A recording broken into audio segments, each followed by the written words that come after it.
Lori, my mother, was a poet of repute. At composing for occasions, she was quite astute.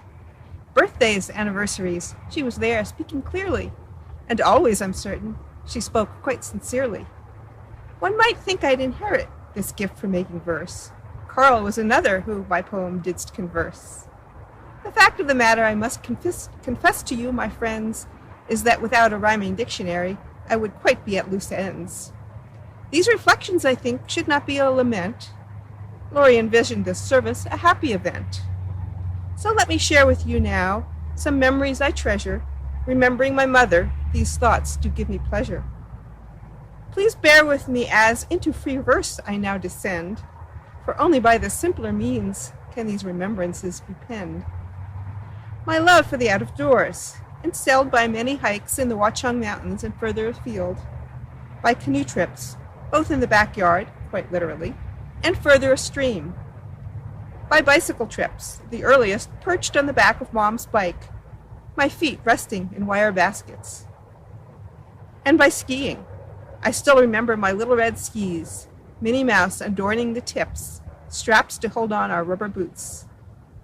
My appreciation of fine food, in an age of TV dinners, which I admit we consumed on occasion. We ate yogurt before the rest of the country had heard of it. Mom cooked a mean pot roast, and I would become a red meat eater again if I just had the opportunity for another serving. Kim and I helping to drop the live lobster into the pot of boiling water. That one I don't wish for a return performance of. My enjoyment of dancing, which I started doing before I was born. Yes, it's very true. My mother went folk dancing with me as an unconscious passenger.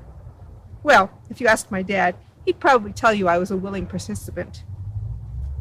It wasn't just dancing, but also painting egg curtains at Folk Dance House in New York City while Mom and Dad danced, and going to Bernardsville to contra dances on the lawn at the magical McWilliams home, where you could climb the apple trees and pet the ferns that curled up when you touched them, and of course, Marine Park.